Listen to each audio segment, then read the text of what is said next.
नमस्कार। दिवाली की यादें अब धीरे धीरे धुंधली हो चली हैं। अब एकादशी आने वाली है। आपके पास निश्चित ही बहुत से लोगों के, रिश्तेदारों के, दोस्तों के फ़ोन आने लगे होंगे शादियों को लेकर। बहुत सारे निमंत्रण कार्ड आने लगे होंगे। निकट भविष्य में शादियां हैं जिनमें आपको जाना होगा। जब भी हम शादी में जाते हैं तो मुख्य रूप से दो तीन बातों का विशेष ध्यान रखते हैं। पहली के कैसे जाना है, क्या पहन के जाना, और फिर ये भी हम सोचते हैं कि क्या व्यवहार देना। व्यवहार को लेकर दो तीन बातें बहुत मज़ेदार हैं। पहली बात कि जब इस बात का सिलेक्शन होता है कि शादी में व्यवहार की टेबल पर कौन बैठेगा, कॉपी किताब पेन लेकर कौन बैठेगा, लिखेगा, तो उसमें बहुत महत्वपूर्ण चीज़ें हैं जो ध्यान में रखी जाती हैं।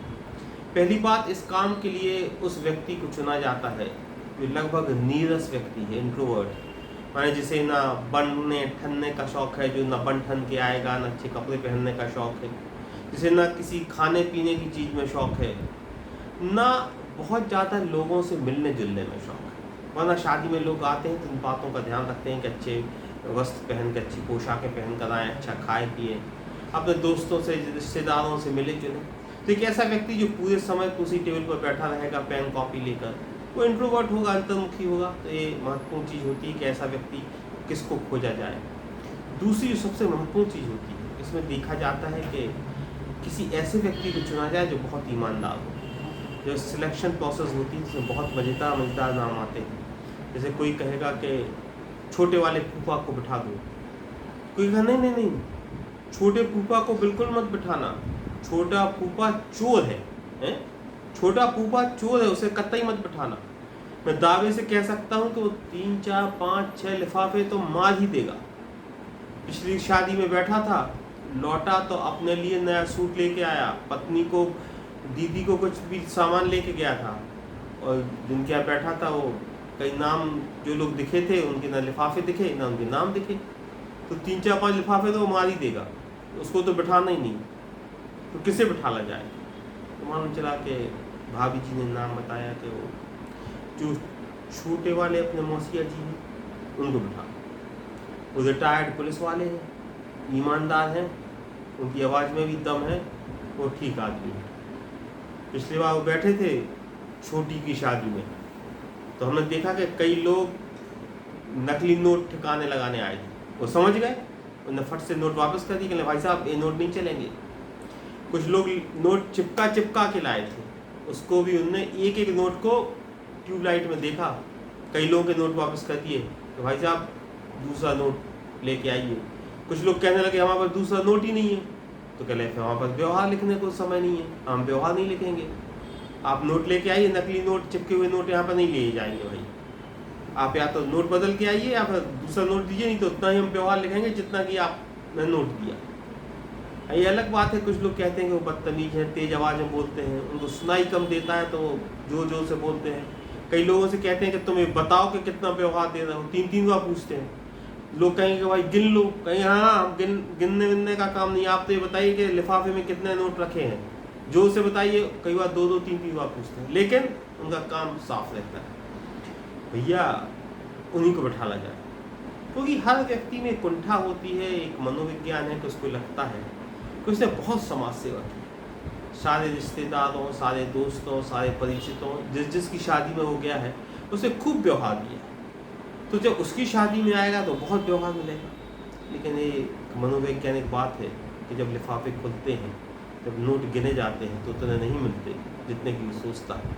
तो सीधा सा इल्ज़ाम लगता है कि जो बैठा था टेबल पे उसने कुछ लिफाफे मार दिए या उसने व्यवहार कम लिखा।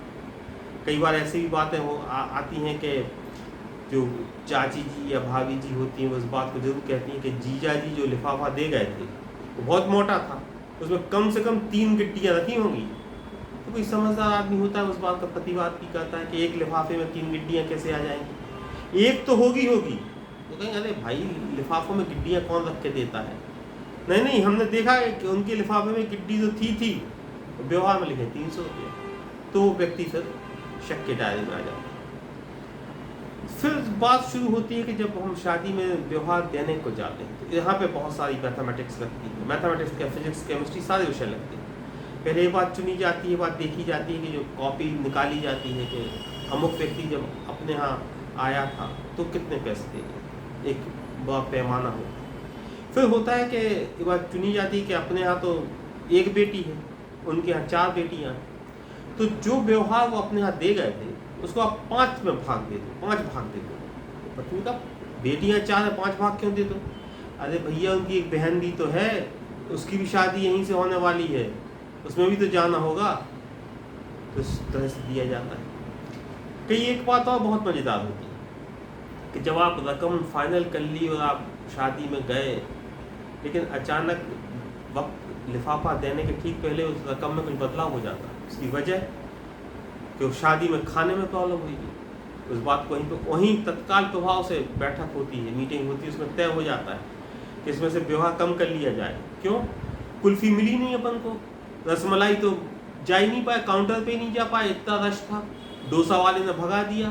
भगवान जाने वो कब रोटियां मिली, ना हम लोगों को बटर मिला ना कुछ। 3-3 बार लाइन में लगे, जब एक रोटी मिली। लोग कह रहे थे मटर पनीर और गाजर का हलवा। भगवान जाने अपन ने तो सब नाम ही नाम सुना है।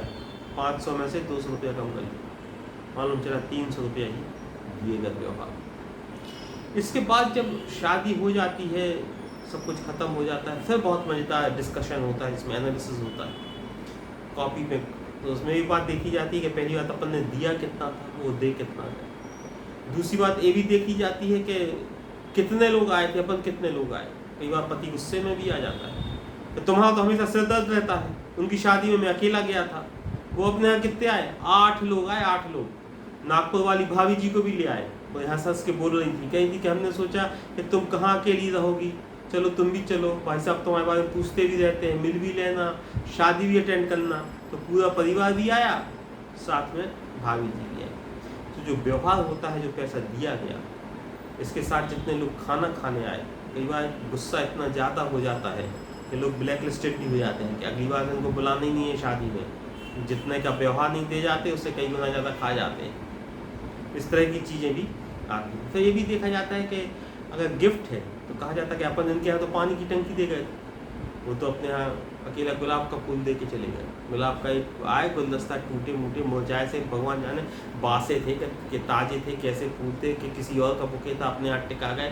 तो इस बात पर भी काफ़ी ध्यान दिया जाता है और ऐसे लोगों से कई बार नाराज़गी भी जताई जाती है। एक बात जो मैं कहना चाहता हूँ कि इस लेन देन में, इस मोल भाव में हमारी ज़िंदगी की वो सबसे महत्वपूर्ण चीज़ छूट गई।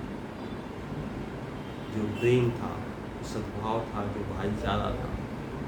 इन लिफाफों, बंद लिफाफों, खुले लिफाफों, चिपके लिफाफों के बीच जो प्रेम था, जो मोहब्बत था, जो अपनापन था, एक सद्भावना थी, वो कहीं ना कहीं ख़त्म हो गई। दोस्तों, लिफाफे ले जाना, मोटा ले जाना या छोटे ले जाना, लेकिन वो ज़रूर ले जाना जिसकी ज़रूरत है, सद्भावना, भाईचारा और प्रेम। और हाँ, आखिरी में एक बात और, गनीमत है कि सरकार ने भी GST नहीं लगाया, नहीं तो व्यवहार कुछ अलग तरीके से लिखे जाते कि 501 रुपया प्लस GST। नहीं तो लोग ये भी कहते कि 101 देगा और GST तो दे नहीं गए, उसमें से 18% तो GST चला जाएगा या 28% तो GST चला जाएगा। तभी ये बहुत सहूलियत है कि अभी व्यवहारों में GST नहीं लग रहा है, नहीं तो फिर GST अभी आपको अलग से देना पड़ेगा। ये तो मजाक की बात थी, लेकिन दोस्तों मेरी बात याद रखना, व्यवहार कम हो या ज़्यादा हो, प्रेम उतना हो जितना किसी ने ना सोचा हो। भले वो आपसे सोचा हो कि आप 101 का लिफाफा दे के जाएंगे, लेकिन प्रेम जितना वो सोचता है उतना जरूर देकर आएंगे। तो वो अपनापन, वो साथ, वो साझेदारी जरूर करिएगा जो हमारे यहाँ चलती है। बहुत बहुत नमस्कार।